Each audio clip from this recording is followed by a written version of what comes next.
2021-22 অর্থ বছরের বাজেট নিয়ে ডিবিসি নিউজের বিশেষ আয়োজন মহামারীর বাজেটে স্বাগত জানাচ্ছি আমি প্রণব সাহা। আমরা আবার ফিরে এলাম এবং আমাদের এই মুহূর্তে আমাদের সঙ্গে স্টুডিওতে যুক্ত হয়েছেন এফবিসিসিআইয়ের সাবেক সভাপতি একে আজাদ। আপনাদেরকে স্বাগত আমাদের এই অনুষ্ঠানে। দর্শক, আমাদের সঙ্গে অনলাইনে আরও যুক্ত হয়েছেন বিজিএমই এর সভাপতি ফারুক হাসান। ফারুক হাসান, আপনাকে স্বাগত আমাদের এই অনুষ্ঠানে। ধন্যবাদ আপনাকে। আমরা দুজন আলোচক নিয়ে কথা বলবো, তবে তার আগে আমি আমার সহকর্মী শাহনাজ রুমার কাছে যেতে চাই, যিনি শোনাবেন আমাদের সর্বশেষ সংবাদ, যা বাজেটের সংসদ থেকে শুরু করে সারা দেশে যা ঘটেছে। শাহনাজ রুমা, আমি আবার ফিরবো আপনার কাছে সর্বশেষ জানবো সংবাদ সব। প্রণব শাহ, ধন্যবাদ আপনাকে। দর্শক, শুরুতেই জানাবো মার্কেন্টাইল ব্যাংক আজকে সংবাদ শিরোনাম। 6,03,681 কোটি টাকার বাজেট পেশ করলেন অর্থমন্ত্রী মুস্তফা কামাল।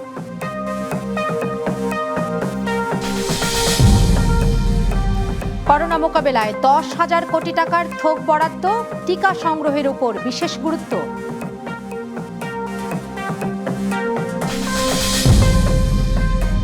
তামাকজাত পণ্য এবং মোবাইল ব্যাংকিং এর খরচ বাড়ছে, কমছে দেশে উৎপাদিত যে কোনো পণ্যের দাম।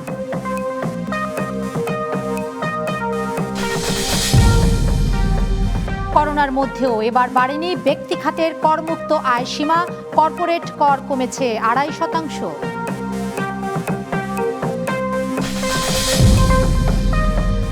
ব্যবসা বান্ধব বাজেট ঘোষণার প্রচেষ্টাকে অভিনন্দন জানিয়েছেন এফবিসিসিআই। স্বজন তোষণের বাজেট বলছে বিএনপি।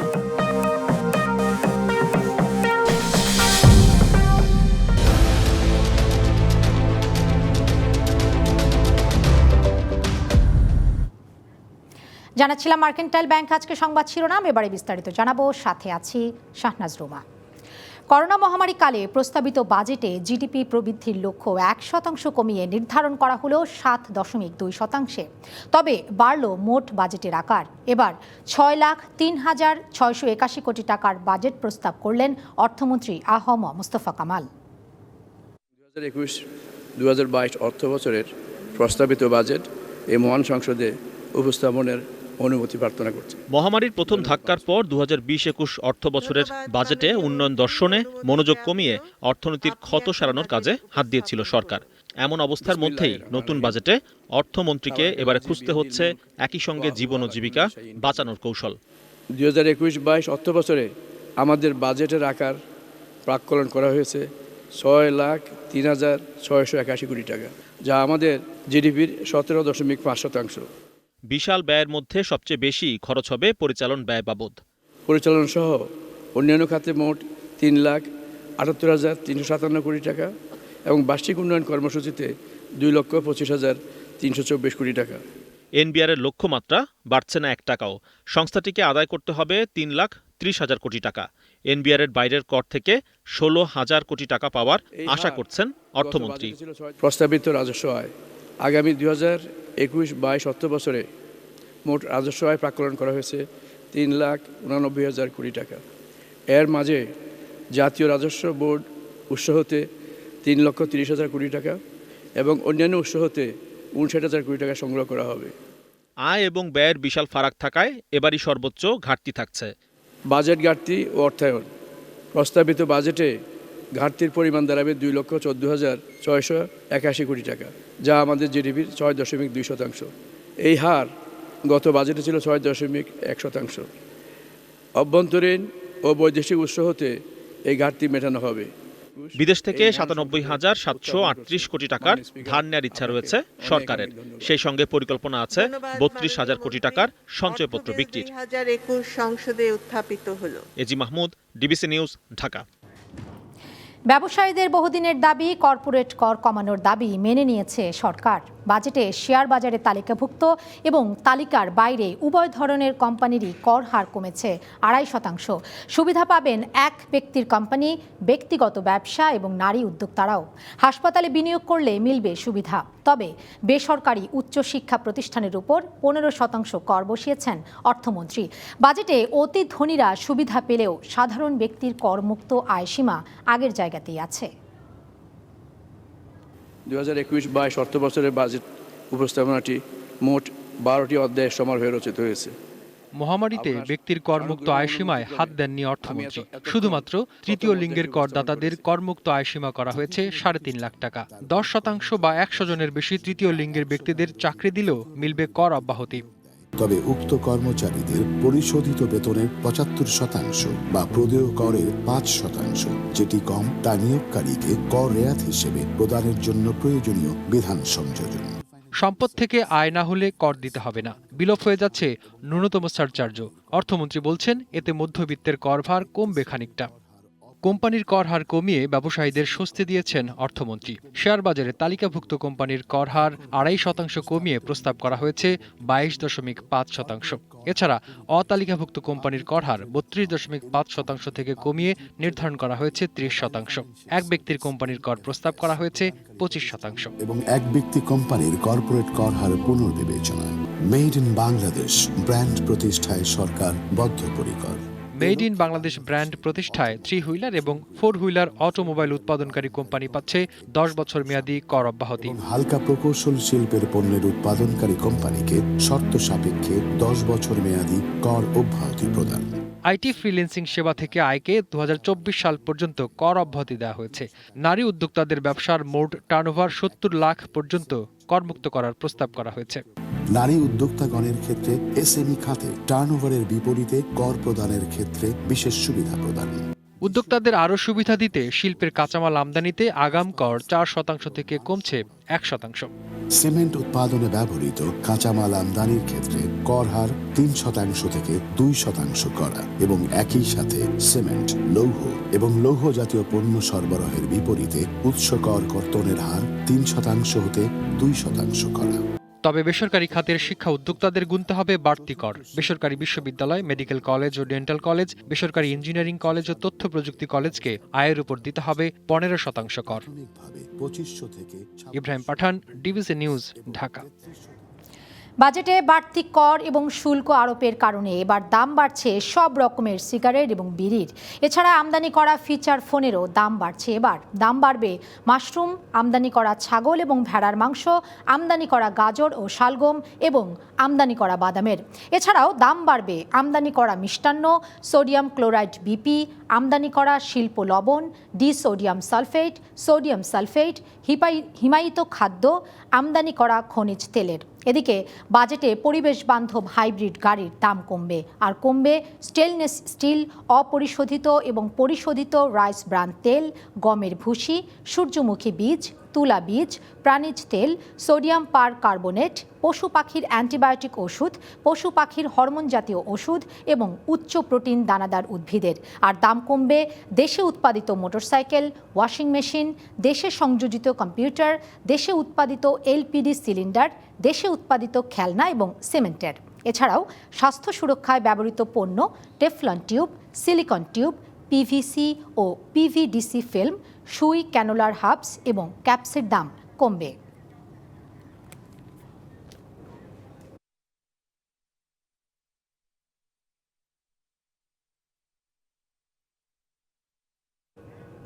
দর্শক, প্রস্তাবিত এই বাজেট নিয়ে এই মুহূর্তে সিপিডি তারা তাদের প্রতিক্রিয়া ব্যক্ত করছে। আমরা সরাসরি শুনে নিতে চাই তাদের বক্তব্য।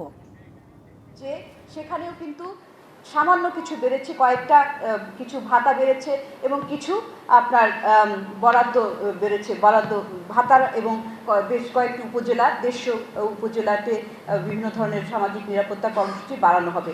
কিন্তু সেখানে আরেকটি আগের মতোই এখানে সরকারি কর্মচারীদের পেনশনের এটা রয়েছে এবং তার পাশাপাশি আমরা দেখছি যে সেখানে সঞ্চয়পত্রের সুদের হার ইত্যাদি নানান ধরনের কম্পোনেন্টগুলি এখানে যুক্ত হয়ে এটাকে একটা বড় আকারে দেখা যাচ্ছে, কিন্তু আসলে সেটা অত বড় নয়। এবং সামাজিক খাতের যে বরাদ্দটা আমরা দেখছি যে এটা কিন্তু পেনশনের বৃদ্ধিটা, পেনশনের যে আকৃতিটা আমরা যদি আরও ভিতরে যাই তাহলে সেটা যতটা বেড়েছে, সামাজিক নিরাপত্তার যে নেট আসলে আসল অংশটা সেটা কিন্তু তেমনভাবে বাড়েনি। সুতরাং এখানেও বরাদ্দ আরও বাড়ানোর প্রয়োজনীয়তা রয়েছে।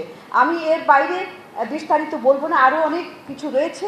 কিন্তু সামগ্রিকভাবে আমরা বলবো যে কিছু কিছু চেষ্টা করা হয়েছে। কিন্তু যদি আমরা কোভিডের বাজেট ধরি তাহলে কোভিড থেকে একদিকে কোভিডকে মোকাবেলা করা, অন্যদিকে কোভিড থেকে ফিরে অর্থনীতিকে পুনরুদ্ধার করার জন্য যে বাজেটটি প্রয়োজন ছিল সেটা কিন্তু আমরা লক্ষ্য করিনি। এবং সেটা এক বছরের বাজেট না, সেটা কিন্তু আগামী কয়েক বছরে স্বাস্থ্য খাত কেমন হবে, শিক্ষা খাত কেমন হবে, সামাজিক খাতগুলো কেমন করবে এবং অন্যান্য খাতে সরকারি ব্যয় কাঠামো কেমন হবে সেগুলোর একটা পরিষ্কার দিক নির্দেশনা থাকা উচিত ছিল। এবং আমাদের যে অন্যান্য পরিকল্পনাগুলি, অষ্টম পঞ্চবার্ষিক পরিকল্পনার যে লক্ষ্যমাত্রাগুলি আছে সেটার সাথে সাযুজ্য রেখে কিন্তু এটা করা উচিত ছিল। সুতরাং সামগ্রিকভাবে যদি আমরা বলি তাহলে আমাদের কাছে মনে হয়েছে যে এই বাজেটটি আসলে দুর্বল অনুমিতি এবং বাস্তবায়নের সীমাবদ্ধতার মধ্যে কোভিডকালীন এই বাজেটটা। সুতরাং কোভিডকালীন বাজেট বাস্তবায়নের ক্ষেত্রে দুর্বল অনুমতি এবং বাস্তবায়নের সীমাবদ্ধতাটা একটা আমাদেরকে চ্যালেঞ্জের মুখে ফেলবে। দর্শক, প্রস্তাবিত বাজেট নিয়ে সিপিডির প্রতিক্রিয়া আমরা শুনছিলাম। এবারে প্রস্তাবিত বাজেট নিয়ে জাতীয় পার্টি কি প্রতিক্রিয়া রেখেছে সেই খবরটা আপনাদের জানাবো। প্রস্তাবিত এই বাজেটকে অবাস্তব বলে আখ্যা দিয়েছে জাতীয় পার্টি। রেকর্ড পরিমাণ ঘাটতি নিয়ে এই বাজেট কতটা কার্যকর হবে তা নিয়ে সংশয় প্রকাশ করেছেন দলটির চেয়ারম্যান GM কাদের। বাজেট ঘোষণার প্রতিক্রিয়ায় তিনি আরও বলেন, স্বাস্থ্য খাতে কোনো সুস্পষ্ট দিক নির্দেশনা নেই এই বাজেটে। তো আমরা ওনার বাজেট বক্তৃতা দেখে ওটাই মনে হয়েছে যে উনি সম্পূর্ণ কল্পনাপ্রসূত একটি বাজেট করেছেন, যেটাকে আমাদের নেতিবাচকভাবে না নিয়ে স্বাভাবিকভাবে বলতে হয় যে বাজেটটিকে আমাদের কাছে অবাস্তব বাজেট বলে মনে হয়েছে। বাস্তবতার সঙ্গে সম্পর্ক কম থাকবে এবং এটা সম্পূর্ণভাবে বাস্তবায়নযোগ্য হবে বলে আমাদের মনে হচ্ছে না। দর্শক, এই ছিল আমার হাতে থাকা বাজেট সংশ্লিষ্ট আজকের খবরগুলো। ফিরে যাচ্ছি বাজেট বিশ্লেষণে। আমাদের সহকর্মী প্রণব সাহা আছেন। প্রণব সাহা। অনেক ধন্যবাদ, অনেক খবর আপনি জানালেন আমাদেরকে, প্রায় বিস্তারিত আমরা জানলাম বাজেট সম্পর্কে। ধন্যবাদ আপনাকে। ডক্টর একে আজাদ, আমাদের এফবিসিআর সাবেক সভাপতি, আমাদের সঙ্গে আছেন। আমাদের সঙ্গে আরও যুক্ত হয়েছেন বিশ্বব্যাংকের ঢাকা অফিসের সাবেক lead economist doctor Zahid Hossain. Zahid Hossain, আপনাকে স্বাগত আমাদের এই আলোচনা অনুষ্ঠানে। আমরা আলোচনাটা শুরু করতে চাই একে আজাদ আপনাকে দিয়ে। আমি দেখলাম ব্যবসায়ীরাই খুশি এবং সকল রকমের কর ছাড় তারা পেলেন। এবং একটু আগে আপনি সিপিডির রিয়াকশন শুনলেন, জাতীয় পার্টির রাজনৈতিক রিয়াকশন আমরা শুনলাম। কিন্তু আমি দেখছি যে আমরা বিসিআর রিয়াকশন একটু আগে পেয়েছি, আনুষ্ঠানিকভাবে আমাদের সভাপতি দিয়েছেন। সেক্ষেত্রে ব্যবসায়ীরা খুশি হলো। ব্যবসায়ীরা কি দিবে এই করোনার সময়? ধন্যবাদ আপনাকে। দেখুন, জাতীয় রাজস্ব বোর্ডে যে 3,30,000 কোটি টাকা, এটা তো ব্যবসায়ীরাই দিবে। আচ্ছা, যেটি গতবার থেকে বাড়ে নাই, গতবার তাই ছিল। তো এই করোনার মধ্যে 3,30,000 কোটি টাকা তো চার ঠিকানে কথা না, যে যদি ব্যবসায়ীরা দিতে পারে তাহলে এটা বিরাট অ্যাচিভমেন্ট। দেখুন, আমাদের একটা আমদানি নির্ভরশীল দেশ। আমরা প্রতি বছর $45 বিলিয়ন আমদানি করি এবং তার বিপরীতে রপ্তানি করি মাত্র $33 বিলিয়ন। তো অর্থাৎ আমদানিকে অনুৎসাহিত করে দেশীয় শিল্পকে বেশ এবার প্রাধান্য দেওয়া হয়েছে। এটা একটা ভালো দিক। বেশ কিছু পণ্যে, আপনি কৃষিজাত পণ্য, কৃষি যন্ত্রপাতি এবং অটোমোবাইল সহ আমাদের ইলেকট্রনিক্স এবং আমাদের করোনা এই যে ওষুধ এবং স্বাস্থ্য খাতে বিভিন্ন খাতে কিন্তু বেশ ছাড় দিয়েছে। এবং আমাদের দীর্ঘদিনের দাবি কর্পোরেট ট্যাক্স কমানোর ব্যাপারে এইভাবে এটা কমিয়েছে এবং পাবলিক লিস্টেড কোম্পানিতে জন্য কমিয়েছে এবং ব্যক্তি খাতে কমিয়েছে। এটা একটা ভালো দিক। তবে আমি বলবো যে করোনাকালে যেসব ব্যবসায়ীরা তাদের ছোট এবং মাঝারি ব্যবসা বন্ধ হয়ে গেছে, অনেকে কর্মহীন হয়েছেন, তাদেরকে কর্মে ফেরানোর জন্য এবং বিনিয়োগের ব্যাপারে কোনো সঠিক দিক নির্দেশনা নেই, যেটা আমরা দীর্ঘদিন ধরে দাবি করে আসছি। যদিও সোশ্যাল সেফটি নেটওয়ার্কে 1,07,000 কোটি টাকা বরাদ্দ দিয়েছে, এটা টোটালি কিন্তু এইটা কর্মসংস্থান করবে না। তো আমরা বলি, দেখেন, ডোনেশন দিয়ে টেম্পোরারি হয়তো মানুষকে বাঁচিয়ে রাখা যাবে, কিন্তু মানুষকে কর্মমুখী করতে হলে, যেটা প্রতিবেশী দেশে করেছে, প্রতিবেশী দেশগুলোতে করেছে 2% ইন্টারেস্ট দিয়ে তারাকে যদি নতুন কেউ বিনিয়োগ আসে সেই সব গভর্নমেন্ট সাবসিডাইজ করছে ব্যাংকগুলোকে। যদি আপনি একটু বলেন, ব্যক্তি শ্রেণীর আয়ের ক্ষেত্রে দেখলাম 3 লক্ষ টাকা রেখেছে, কারণ এটি কিন্তু বাড়ানো হলো না। তার মানে যে 3 লক্ষ টাকা আয় করবে তাকে তো ট্যাক্স দিতে হবে। এই মহামারীর সময় তো সেটি অনেকের জন্য একটু কষ্টকর হবে। তো এইটা একটা দিক, কিন্তু সবচেয়ে বড় দিক হলো কর্মসংস্থান জোগাড় করা, মানুষকে কর্ম দেওয়া, কাজ দেওয়া। এর মধ্যে কেউ বলছেন এই করোনার মধ্যে 1.5 কোটি লোক বেকার হয়ে গেছেন, কেউ কেউ বলছেন 2.5 কোটি লোক বেকার হয়ে গেছে, যেহেতু সঠিক অনেক মানুষ ফিরে এসেছে বিদেশ থেকে। এবং গ্রামের থেকে আপনি দেখেছেন ঈদের সময় কিভাবে মানুষ ঢাকা থেকে গ্রামে চলে গেছে, তাদের অভিব্যক্তি যে আমাদের ঢাকায় কাজ নাই, কি করব, আমাদের গ্রামে চলে যেতে হবে। এই যে লোকগুলো ফিরে গেছে তাদেরকে আবার ঢাকায় ফিরে নিয়ে আসতে হবে, রেসপেক্টিভ জায়গায় কাজের সন্ধান দেওয়ার ব্যাপারে এটা স্পষ্ট থাকা দরকার ছিল। আমাদের ব্যাংকগুলোতে কিন্তু প্রচুর তারল্য, সেই তারল্য কিন্তু কেউ নিচ্ছে না। আপনি যদি দেখেন এখন অ্যাজ অন টুডে বাংলাদেশ ব্যাংকের যে পরিসংখ্যান, সেই পরিসংখ্যানে আছে প্রাইভেট সেক্টর মাত্র 9% লোন নিচ্ছে। কিন্তু একে যাতে আমরা তো বাজেটে দেখলাম যে আপনাকে ছাড় দেওয়া হয়েছে যদি ঢাকার বাইরে হাসপাতাল করেন, যদি শিক্ষা প্রতিষ্ঠান করেন। এটা তো এখন কিন্তু কেউ কোনো বিনিয়োগে যাবে না। এখন এই ক্রাইসিসের মধ্যে মানুষ যাবে না যদি বড় ধরনের কোনো রকম ওইরকম ছাড় না দেওয়া হয়, ইনসেন্টিভ ঘোষণা না করা হয়, যেটা পার্শ্ববর্তী দেশে করেছে। সেই ধরনের ইনসেন্টিভ দিলে মানুষ ঝুঁকি নেবে, সেই ঝুঁকিতে যাওয়ার মতন ওই অ্যাট্রাকটিভ কোনো কিছু আমাদের এই বাজেটে নেই। আচ্ছা, আমি আপনার কাছে আবার ফিরবো। আমার যদি ফারুক হাসান যদি আমার সাথে থাকেন, বিজিএমই এর প্রেসিডেন্ট, নতুন প্রেসিডেন্ট আমাদের বিজিএমইর, ফারুক হাসান, আপনি শুনতে পাচ্ছেন? আমি আবারও আপনার কাছে একই প্রশ্ন করবো, তারপর আমি জাহিদ হোসেনের কাছে যাব ব্যবসায়ীর বাইরে, যেটি ফারুক একে আজাদ যেটি বলছিলেন, কর্মসংস্থানের বিষয়টিতে নাই, অনেক ধনী লোকের ছাড়ের বিষয় আছে, কর্পোরেট ট্যাক্স কমেছে এবং বিনিয়োগ করার ক্ষেত্রে অনেক ছাড় দিয়েছে, কিন্তু মেড ইন বাংলাদেশ করার কথা বলছে এই সরকার এই বাজেটে। কিন্তু কর্মসংস্থানের বিষয় এবং আপনার গার্মেন্টসের ক্ষেত্রেও দেখি যদি যে তৈরি পোশাকের ক্ষেত্রে রপ্তানির ক্ষেত্রে যে ইন্টেন্সিভ এবং বিদেশ থেকে আসার ক্ষেত্রে যে 2% ছিল রেমিটেন্স, সেটি কিন্তু 4% একটা আলোচনা হয়েছিল, কিন্তু সেটা হলো না। বিজিএমইর যে সমস্ত প্রস্তাব ছিল তার সাথে মিলিয়ে আপনি কি বলবেন? বিজিবির অনেকগুলো প্রস্তাব ছিল, ধন্যবাদ। বিজিবির অনেকগুলো প্রস্তাব ছিল, আসলে কোনো প্রস্তাবই এখানে আসেনি। বাট তারপরে আমি বলবো যে এই স্বাধীনতার এই সুবর্ণ জয়ন্তীর বছরে আমাদের যে 50তম বাজেট, যা আমাদের জন্য অত্যন্ত গুরুত্বপূর্ণ এবং তাৎপর্যপূর্ণ, এবং জাতির জনক বঙ্গবন্ধু শেখ মুজিবুর রহমানের জন্মশত বার্ষিকীতে প্রস্তাবিত এই বাজেট আমাদের অর্থনৈতিক অগ্রযাত্রা একটা মাইল ফলক হয়ে থাকবে নিঃসন্দেহে। আমি যেটা বলবো যে আমাদের গত 1.5 বছরে আসলে কিন্তু প্রাইভেট সেক্টরে কোনো ইনভেস্টমেন্ট হয়নি করোনার কারণে, এবং যার কারণে একইভাবে এমপ্লয়মেন্ট তৈরি হয় নাই। যে কিছু এক্সপেন্ডিচার হয়েছে মেগা প্রজেক্টগুলোতে, সেই প্রজেক্টগুলোতে, বাট মেগা প্রজেক্টে কিন্তু কোনো আসলে পার্মানেন্ট এমপ্লয়মেন্ট ক্রিয়েট হবে না। প্রজেক্ট শেষ, সেখানে কিন্তু আর কোনো কাজ হবে না। সেই জন্য আমাদের পার্মানেন্ট এমপ্লয়মেন্ট করার জন্য এই যে কর ছাড়ের কথা বলা হচ্ছে বা কর কমানোর কথা আমরা বলছি, আমরা সবসময় একটা কথাই বলছি যে কর ছাড় কর, কারণ নালে ঝুঁকি নেওয়া হবে না। একটু আগে আজাদ ভাই বললেন যে তারল্য, ব্যাংকে অনেক তারল্য আছে, কারণ এই করোনার মধ্যে কেউ ঝুঁকি নিতে চাচ্ছে না এবং ঝুঁকি নিয়ে আরো বিপদে পড়বে। সেই কারণে যদি মোটিভেটেড করতে হবে, ইনসেন্টিভ আকারে কিন্তু আমাদেরকে ব্যবসায়ীদেরকে আনতে হবে, এবং ব্যবসাতে আমি মনে করি যে ডাইরেক্ট ট্যাক্সটা না নিয়ে ইনডাইরেক্ট ট্যাক্সে কিন্তু সরকার যেত। আপনি দেখেন যে আমি যেহেতু এক্সপোর্টের সাথে জড়িত, আমাদের পোশাক শিল্প এবং এক্সপোর্টের যে আমরা টোটাল যে এক্সপোর্ট করি এর রেভিনিউটা কিন্তু আমরা বাইরে থেকে ফরেন কারেন্সির মাধ্যমে দেশের ইকোনমিতে নিয়ে আসা হয়, এবং এই ফান্ডটা কিন্তু দেশের ইকোনমিতে সার্কুলেশন করে, এবং এই সার্কুলেশনের মাধ্যমেই কিন্তু বিভিন্ন ব্যাকওয়ার্ড এবং ফরওয়ার্ড লিঙ্কেজ এবং এটার সাথে সার্ভিস ইন্ডাস্ট্রিতে কিন্তু এখানে সার্কুলেশনের মাধ্যমেই কিন্তু সারা ব্যবসাটা হয়, এবং সেখানে কিন্তু গভর্নমেন্ট অনেক ট্যাক্স পেয়ে যায়। তো আমি যেটা বলবো যে এইবার আসলে কোনো ট্যাক্স কমার ব্যাপারে, কর্পোরেট ট্যাক্স যেটা কমানো হয়েছে, এটা আসলে এটা ভালো জিনিস, এবং নারীদের যে ব্যাপারেও কিছুটা ইয়ে করে। আরেকটা বড় জিনিস যেটা আমাদের এগ্রিকালচারে কিন্তু আমরা অভূতপূর্ব সাফল্য দেখিয়েছি গত বেশ অনেক বছর ধরে, এবং এগ্রিকালচারে আমাদের একটা বড় সমস্যা ছিল যে সিজনাল সময় দেখা যায়, স্পেশালি দেখেন যে টমেটো বা পটেটো, এগুলো কিন্তু সিজনে দেখা যায় যে কৃষকরা প্রাইস পায় না, তখন তারা ডিসকারেজ হয় প্রোডাকশন করার জন্য।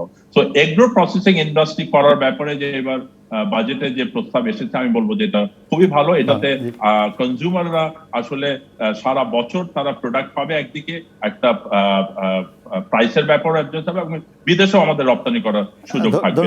এর সাথে সাথে জি আপনি শেষ করেন, আমি আরেকটা অংশে যাব। আমি এর সাথে সাথে আমি যেটা বলবো যে হেলথ সেক্টরে, কারণ আমাদের কিন্তু health sector is very important এবং ফারুক ভাই, আমি একটু পরে হেলথ শুনি, সেক্টর পরের পার্টে এসে আপনি শুনি, আপনি এটা একটু বিস্তারিত বলবেন নিশ্চয়ই। আমি ডক্টর জাহিদ হোসেন আপনাকেও একটু অপেক্ষা করতে বলতে, আপনার কাছে প্রশ্নটা আমি রেখে দিতে চাই।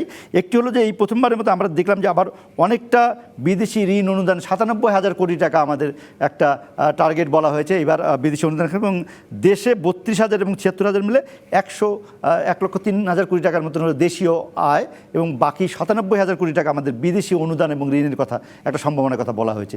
তার সঙ্গে যে বাজেটটি দেখলেন, এই বিদেশি কি আমরা বেশি অনুদান নির্ভর বা দিকে তাকাচ্ছি কিনা, যেহেতু দেশীয়ভাবে কিন্তু অর্থ সংশ্লিষ্টটা কম, কারণ এনবিআরের যে লক্ষ্যমাত্রা ছিল সেটি অর্জিত হয়নি, এই জন্য কিন্তু এনবিআরের লক্ষ্যমাত্রা এবার বাড়ানো হয়নি এই বাজেটে, আগামী বাজেটে। এই দুটো মিলিয়ে যদি বলেন, একটু ছোট্ট সময় দেন, আমরা একটু বিরতি থেকে ফিরে এসে আপনার মন্তব্যটা জানতে চাই। দর্শক, আপনারাও আমাদেরকে সময় দেন, বিরতির পরে ফিরে এসে আমরা বিস্তারিত আলোচনায় আবার ফিরব। স্বাগত আরেকবার বাজেট নিয়ে বিশেষ আয়োজন মহামারীর বাজেটে আমরা কথা বলছিলাম, এবং আমাদের সঙ্গে যুক্ত আছেন ডক্টর জাহিদ হোসেন। আমি আপনাকে প্রশ্নটি করেছিলাম, একটি হলো বিদেশি অনুদান এবং ঋণ, এবং যা দেখলেন বাজেট, আপনার মন্তব্য। বিদেশি অনুদানের যে লক্ষ্যটা ধরা হয়েছে, এটা যদি অর্জন করা সম্ভব হয় তাহলে কিন্তু সেটা বাজেটের জন্য ভালোই হবে, কারণ যে পরিস্থিতির মধ্যে অর্থনীতি এখন আছে সেখানে রাজস্ব আদায়ের যে লক্ষ্যটা ধরা হয়েছে সেটা কতটা অর্জিত হবে সেটা নিয়ে অনেক প্রশ্ন রয়ে গেছে, কারণ অনেক ধরনের কর ছাড় দেওয়া হয়েছে যেখানে রাজস্ব আদায় কমবে। এখন এটা ডলারের অঙ্কে প্রায় $11.5 বিলিয়ন মতো হয়, তো এর মধ্যে আপনার $1.5 বিলিয়ন আছে ভ্যাকসিনেশনের জন্য। এখন ভ্যাকসিনেশন যদি জোগাড় করা সম্ভব হয় তাহলে এই $1.5 বিলিয়ন কিন্তু পাওয়া যাবে। এর মধ্যে $500 মিলিয়ন বিশ্ব ব্যাংক অলরেডি কমিট করেছে, এবং 840 মিলিয়ন এডিবি একটা চূড়ান্ত পর্যায়ে আছে আলোচনা, এবং সেটাও পেয়ে যাবে। কাজে এই $1.5 বিলিয়ন আসবে কিনা এটা নির্ভর করছে আমরা ভ্যাকসিন জোগাড় করতে পারবো কিনা। দ্বিতীয় কম্পোনেন্ট হচ্ছে $2 বিলিয়ন এটা বাজেট সহায়তা, সেটা বাজেট সহায়তার আলোচনা বিশ্ব ব্যাংকের সাথে চলছে। সেটা কতটা পাওয়া যাবে এটা নির্ভর করবে তারা বাজেট সহায়তা দেওয়ার জন্য যে সংস্কারের কথাগুলি বলছেন, ওই সংস্কারের কাজগুলো সরকার করতে পারবে কিনা। আর বাকি $8 বিলিয়ন এটা প্রকল্প সাহায্য থেকে আসবে। এইটা কতটা ছাড় হবে, প্রকল্প সহায়তা কিন্তু পাইপলাইনে অলরেডি $50 বিলিয়ন মতো কমিটেড এইড আছে, কাজে এটা যে এই $8 বিলিয়ন এখান থেকে বের করা অসম্ভব সেটা বলা যাবে না, কিন্তু সেটা নির্ভর করবে এই বিদেশি সাহায্য পুষ্ট যে প্রকল্পগুলো বার্ষিক উন্নয়ন কর্মসূচিতে আছে এইগুলোর বাস্তবায়নের গতিটা আমরা কতটা বাড়াতে পারছি। আমার এখানে প্রশ্ন করতেই হয়, এই যে আপনি বললেন এই প্রতিশ্রুতিগুলো আছে, কাজগুলো হবে, কিন্তু আমাদের তো প্রশ্ন হচ্ছে যে বাস্তবায়ন তো হয় না। বিশেষ করে আপনি বার্ষিক উন্নয়ন কর্মসূচির কথা বললেন, এমনকি সর্বশেষ যে আমাদের স্বাস্থ্য খাত, আমরা যে অতিমারির মধ্যে আছি, সেই স্বাস্থ্য খাতেরও বাজেট এবং এডিবি বাস্তবায়ন 49%। তাহলে এটি হলে তো আমরা তো তাহলে বিদেশি সাহায্যও পাবো না, বা যতটুকু আসবে তারও সুব্যবহার হবে না। সেক্ষেত্রে পরামর্শটা কি? সেক্ষেত্রে পরামর্শটা খুব স্ট্রেইট ফরওয়ার্ড, আপনার মানে সুব্যবহারের পথে যে বাধাগুলো আছে, যে কারণে আমরা প্রজেক্ট বাস্তবায়ন করতে দেরি করি এবং বাস্তবায়নের অদক্ষতা দেখি, যার কারণে অর্থের অপচয় হয়, কারণ টাইম ওভাররান হয়, কস্ট ওভাররান হয়। এগুলোর প্রচুর বিশ্লেষণ হয়েছে, সরকারের ভেতর থেকে বিশ্লেষণ হয়েছে, আপনারা আইএমএডির প্রচুর রিপোর্ট দেখেছেন, সমস্যাগুলি চিহ্নিত, সমাধানগুলি জানা, কিন্তু কোনো না কোনো কারণে এটাকে আমি যদি এক কথায় বলতে হয় যে মানে আমলাতান্ত্রিক লাল ফিতা বলেন বা সিদ্ধান্ত গ্রহণের দীর্ঘসূত্রতা বলেন, এসব কারণে কিন্তু প্রজেক্ট ইমপ্লিমেন্টেশনে অনেক দেরি হয়ে যায়। সেইটা না করতে পারলে তো আপনার এই টাকাটা আসবে না। এর সঙ্গে যে রাজনৈতিক ইচ্ছার যে সমস্ত প্রকল্প যুক্ত হয়ে যায়, খুব বেশি জরুরি না, কিন্তু সংসদ সদস্য বা অন্যদের তদবিরে রাজনৈতিক প্রকল্প আমরা অন্তর্ভুক্ত হতে দেখি, এবং সেগুলোর ক্ষেত্রে দেখি যে সে সুব্যবহার হয় না, মানুষের জন্য উপকারী হয় না। ওই প্রকল্পগুলো কিন্তু বেশিরভাগই সরকারের নিজস্ব অর্থায়নে করা হয়। বিদেশি সহায়তা যেসব প্রকল্পে আছে সেগুলোতে এই ধরনের প্রকল্পের, এই ছোট ছোট প্রচুর প্রকল্পের সংখ্যা কিন্তু কম। বিদেশি সহায়তা প্রকল্প বেশিরভাগই আপনার অবকাঠামো খাত বা স্বাস্থ্য শিক্ষা খাতে যে প্রকল্প আছে এগুলি বড় বড় প্রকল্প। এখানে আপনার যে প্রক্রিয়াটা আছে, যে একটা প্রকল্প বাস্তবায়নে তো আপনার জমি অধিগ্রহণ, তারপর প্রকিউরমেন্টের টেন্ডার সময় মতো শেষ করা, কর্মকর্তা নিয়োগ দেওয়া, কর্মকর্তা যাদের নিয়োগ দিয়েছেন তারা যাতে যথেষ্ট সময় ওই প্রকল্পে থাকে, যাতে তাদের বদলি হওয়ার ফলে প্রকল্পের বাস্তবায়নটা বিঘ্নিত না হয়, এই ধরনের যে বিভিন্ন সমস্যাগুলি আছে, এগুলো যদি আমরা অ্যাড্রেস করতে না পারি সেখানে, তাহলে তো আপনার মানে এই যে তিমিরে আছে সেখানে আমরা থেকে থাকবো। আমরা আরেকটু শুনবো পরে, আমাদের সঙ্গেই থাকুন ডক্টর জাহিদ হোসেন। আমি একটু ফিরে আপনার একে আজাদের কাছে। আমরা মেড ইন বাংলাদেশের একটা স্লোগান শুনলাম, এই অতিমারির বাজেট, এবং যদিও আমাদের এটা 50তম বাজেট দেশের, সেটি একটি ভালো জায়গা তো হতেই পারতো আমাদের, কিন্তু এই অতিমারির মধ্যে মেড ইন বাংলাদেশের স্লোগান দিয়ে আমরা কি অ্যাচিভ করতে চাই? আপনি কি বুঝলেন অর্থমন্ত্রীর বক্তৃতায়? যে ট্যাক্সের উপর ছাড় দিয়েছে, এটাতে আমার সরকার মনে করছে যে বিনিয়োগ বাড়বে। তো আমি কিন্তু মনে করি না যে এই ট্যাক্স ছাড়েতে কেউ বিনিয়োগে বাড়াবে। তবে ইন লং রান হয়তো কোনো উৎসাহিত করবে, বাট এই মুহূর্তে দরকার ছিল ইমার্জেন্সি প্যাকেজ, যেটা আমি মনে করি প্রতিবেশী দেশ করেছে। যে কেউ বড় প্যাকেজ আমরা দিয়েছি গত বছরের, এবং তার তো বেশিরভাগই আমাদের ধনী ব্যবসায়ীরা, উদ্যোক্তারা নিয়েছে। আপনি কারেক্টলি বলেছেন, এটা বড় ব্যবসায়ীরা পেয়েছে। যে স্টিমুলাস প্যাকেজটা দিয়েছি, এখানে সরকার কোনো রকম কোনো দায় নেয়নি, টোটালি ব্যাংকের দায়। যদি ব্যাংক ঋণের সুদ কমিয়ে দিয়েছে, কিছু সুদ নিজে দিয়েছে, এতে ব্যবসায়ীরা লাভবান হয়েছে, কিন্তু বড় ছোট এবং মাঝারি বিনিয়োগ যাদের দরকার ছিল তারা পায়নি, ক্ষতিগ্রস্ত হয়েছে। এদেরকে যদি টোটালি একটা, যেটা অন্য ভারতে করেছে, যে ব্যাংকে বলেছে তুমি টাকা ডিসবার্স করো, দায়িত্ব বাংলাদেশ ব্যাংকের, মানে সেন্ট্রাল ব্যাংকের।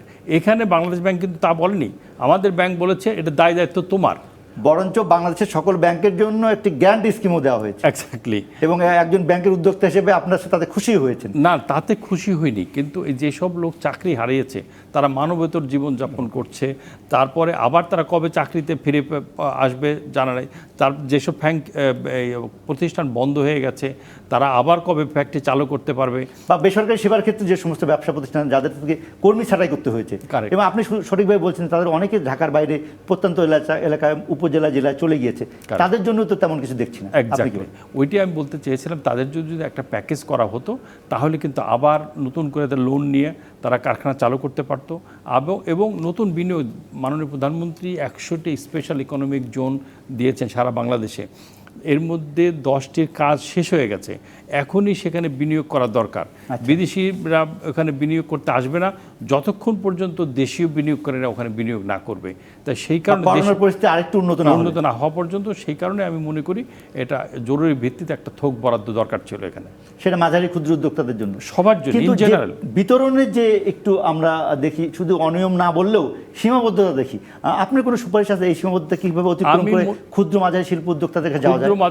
এখানে বিসিকের মাধ্যমে যেতে পারে, এসএমই ফাউন্ডেশনের মাধ্যমে যেতে পারে, বিকেএসএফ এর মাধ্যমে যেতে পারে, বিভিন্ন এনজিওদের মাধ্যমে যেতে পারে, যারা রুট লেভেলে যাদের বিনিয়োগ আছে, নেটওয়ার্ক আছে এবং তাদের বিনিয়োগ আছে, এবং এই যে মাইক্রো ক্রেডিট যারা দিচ্ছে তাদের মাধ্যমে কিন্তু দেওয়া যেতে পারে। এবং আমি মনে করি সুদবিহীন যদি লং টার্ম গভর্নমেন্ট দেয় তাহলে এই লোকগুলি আবার কর্মে ফিরে আসবে এবং ইকোনমি চাঙ্গা হবে। এই কাজে আপনাকে পেয়েছে জন্য আমি বলছি, সুদবিহীন যেটা কথা বলছেন, ক্ষুদ্র উদ্যোক্তা থেকে ব্যাংকের দিক থেকে একটা সীমাবদ্ধতা হলো যে সেই টাকা ফিরবে কিনা সেই ঝুঁকি ব্যাংকাররা নিতে চায় না, বা ব্যাংকের ম্যানেজমেন্ট হিসেবে হয়তো আপনিও বোর্ডে বসলে নিতে চাইবেন না, সেক্ষেত্রে বিকল্প কি আছে? আমি মনে করি এনজিওদের মাধ্যমে, এসএমই ফাউন্ডেশনের মাধ্যমে এই টাকা ডিস্ট্রিবিউট করা যেতে পারে, কৃষি ব্যাংকের মাধ্যমে টাকা ডিস্ট্রিবিউট করা যেতে পারে। যদি গভর্নমেন্টের ফান্ড হয় তাহলে গভর্নমেন্ট তো যে কোনো এজেন্সির মাধ্যমে ডিস্ট্রিবিউট করতে পারে, এটা সুদবিহীন লং টার্ম হইতে পারে, এটা ওয়ান টাইম হইতে পারে, যে ঠিক আছে আমি এই টাকাটা দিয়ে দিলাম তাহলে, এবং ক্রাইটেরিয়া ফিক্স করে দিবে 10 জন যারা এমপ্লয়মেন্ট আছে, 20 জন এমপ্লয়মেন্ট, তারাই শুধু এই টাকাটা পাবে। এরকম করলে আমার মনে হয় একটা মডেল বের করা যেতে পারে। ফারুক হাসান, আপনি আমাদের সঙ্গে আছেন, বিজিএমই সভাপতি। আপনি বলতে চাইছিলেন যে ক্ষুদ্রদের ক্ষেত্রে আপনারও একটা মতামত দিতে চাইছিলেন আপনি, আমি যেটা থামিয়েছিলাম আপনাকে। আমি যেটা বলবো যে ক্ষুদ্র এবং মাঝারি শিল্প কিন্তু আসলে ইকোনমিতে একটা বড় কন্ট্রিবিউট করে, বিকজ তারা নাম্বারে অনেক বেশি, এবং তাদের আসলে আমাদেরকে সবসময় একটা স্পেশাল ফ্যাসিলিটিস দিতে হবে। এই কারণে যে, যেমন আমি বলবো যে এই করোনার কারণে অনেক ব্যবসা বন্ধ হয়ে গেছে অনেক, এবং এর আগেও আমাদের একটা সময় যখন পলিটিক্যাল আনরেস্ট ছিল সেই সময় অনেক ব্যবসা বন্ধ হতো। তো তাদেরকে আমি মনে করি যে এই ব্যবসাতে ফিরিয়ে আনার চেষ্টা করতে হবে এবং তাদের একটা পোর্শন হয়তো এক্সিট নেবে এবং সেই এক্সিটের একটা ব্যবস্থা রাখা। আমি মাঝপথে একটু প্রশ্ন করি, এই ক্ষুদ্র মাঝারি শিল্প উদ্যোক্তা অনেকে আছে যারা ব্যাকওয়ার্ড লিঙ্কেজ হিসেবে তৈরি পোশাকের পিছনের দিক থেকে অনেক বেশি সাপোর্ট করেন, তাদের দিকেও একটু দেখা দরকার আপনাদের। তাদের দিকে আর আমি মনে করি যে এই যে ব্যাকওয়ার্ড লিঙ্কেজ এবং ফরওয়ার্ড লিঙ্কেজে কিন্তু এরা অনেক জড়িত এবং এরা অনেক কন্ট্রিবিউট করে এবং সেখানে যেসব ব্যবসায়ীরা এই সমস্যার মধ্যে আছে তাদেরকে, কারণ তারা একটা ইনভেস্টমেন্ট করেছে এবং তাদের একটা অভিজ্ঞতা অর্জন হয়েছে, সুতরাং তাদেরকে যদি আমরা আবার ব্যবসাতে ফিরে আনতে পারি তাহলে কিন্তু আরো নতুন করে ওখানে প্রচুর ইনভেস্টমেন্টের দরকার হচ্ছে না, বাইরে থেকে মেশিনারি বা অনেক ইনভেস্টমেন্ট দরকার হচ্ছে না, কিন্তু ইমিডিয়েটলি অনেক এমপ্লয়মেন্ট ক্রিয়েট হবে। সেই জন্য আমি মনে করি যে ক্ষুদ্র এবং মাঝারি শিল্পদেরকে এই ব্যবসাতে ফিরে আনার জন্য গভর্নমেন্টের একটা সাপোর্ট দরকার, ব্যাংকের সাপোর্ট দরকার, সেই হিসাবে আমাদের এর সাথে সাথে আমি যে জিনিসটা আমি বলবো যে আমাদের যে চলমান যে মেগা প্রকল্পগুলো আছে, তো মেগা প্রকল্পগুলোর মধ্যে এগুলাকে যেগুলা চালু আছে ইনফ্রাস্ট্রাকচার, এগুলাকে প্রায়োরিটি বেসিসে এগুলোকে কমপ্লিট করা। নতুন কোন প্রজেক্ট দেশ এবং দেশের কল্যাণে হয়তো সরকার নিতে পারে, বাট সেগুলোতে আমি মনে করি যে ইমিডিয়েটলি প্রায়োরিটি না দিয়ে যেগুলো চালু আছে সেগুলোকে শেষ করে, তাহলে আমরা এটা কিন্তু ইমিডিয়েটলি এটা বেনিফিট নিতে পারবো এবং এটাতে অনেক মানুষের কষ্টও হচ্ছে, সুতরাং এটা রেজাল্ট ওরিয়েন্টেড হবে।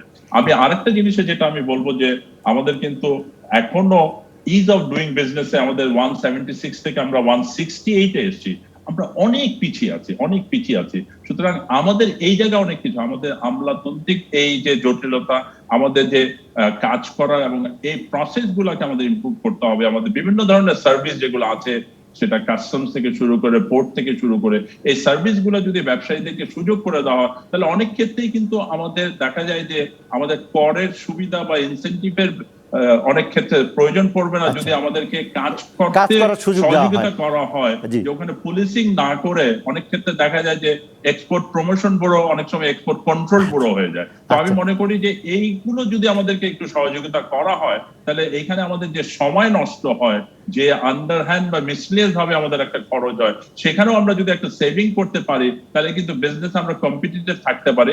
সেই ক্ষেত্রে আমাদের আসলে আমি মনে করি যে নজর দেওয়া দরকার। ধন্যবাদ ফারুক হাসান আপনাকে আমাদের সঙ্গে যুক্ত হওয়ার জন্য। ডক্টর জাহিদ হোসেন, আমি আপনার কাছে যাচ্ছি। এই যে সামগ্রিকভাবে আমাদের একটা ট্যাক্স বেনিফিট দেওয়ার একটা বাজেট মনে হচ্ছে আপাত দৃষ্টিতে, আর সেক্ষেত্রে করোনা মহামারীর জন্য যেমন বাজেট দরকার ছিল একদম খুব সুনির্দিষ্ট পরিকল্পনার, সেখানে কি আমরা একটু কম দেখলাম? আপনি কি মনে করেন ডক্টর জাহিদ হোসেন?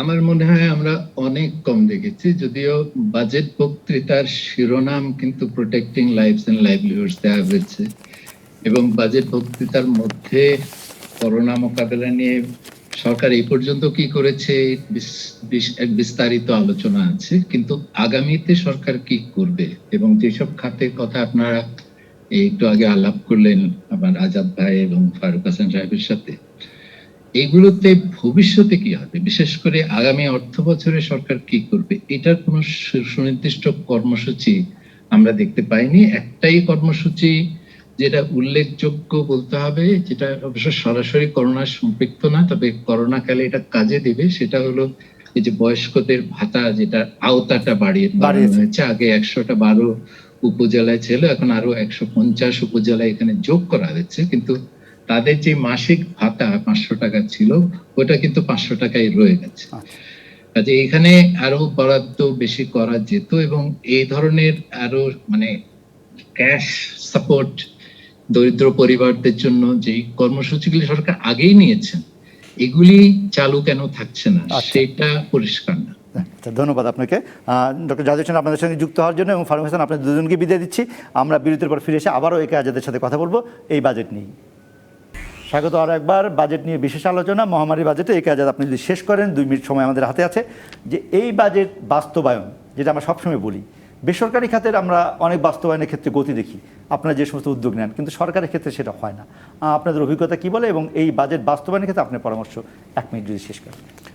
দেখুন, এই বাজেট বাস্তবায়নের সবচেয়ে বড় ধাক্কা আসবে ম্যানুফ্যাকচারিং ইউনিট থেকে যে রাজস্বটা সরকার পায়, ইনকাম ট্যাক্স এবং ভ্যাট আসে, সেটা আমি মনে করি খুব একটা এটা বেশি হবে না ম্যানুফ্যাকচারিং ইউনিটে, কারণ আমাদের একমাত্র রপ্তানিটা টিকে আছে, কিন্তু ডোমেস্টিক ইন্ডাস্ট্রিতে সরকার যদিও ছাড় দিয়েছে, কিন্তু এখানে অনেক এসএমই কন্ট্রিবিউশনটা কমে যাবে। এখানে ভ্যাটেও কম আসবে এবং ইনকাম ট্যাক্সও কম আসবে। 1 2 নম্বর হচ্ছে আমি মনে করি যে এই নতুন যে এই কর স্ট্রাকচার করেছে, এখানে ব্যক্তি খাতে যদি আরও একটা ছাড় দেওয়া হতো তাহলে কিন্তু মানুষ কর দিতে বেশি উৎসাহিত হতো। এবং ভ্যাটের ক্ষেত্রে সবচেয়ে বড় পিছিয়ে আছে এনবিআর, সেটা হলো ESR মেশিন আজ পর্যন্ত তারা বসাতে পারে নাই, এবং এই ESR মেশিনের যদি সংস্থাপন করতে পারে তাহলে ভ্যাটে কিছুটা বাড়বে। আচ্ছা, আপনাকে ধন্যবাদ আমাদেরকে সময় দেওয়ার জন্য এবং স্টুডিওতে সেই করোনার সময় অসংখ্য ধন্যবাদ আপনাকে, এবং অসংখ্য ধন্যবাদ দর্শক আপনাদেরও যারা এই দীর্ঘ সময় ধরে আমাদের এই বাজেটের আলোচনা অনুষ্ঠান মহামারীর বাজেট শুনলেন। বিদায় নেব এখানে, থাকবেন আমাদের সাথে 24 ঘন্টা টিভি নিউজের সঙ্গে।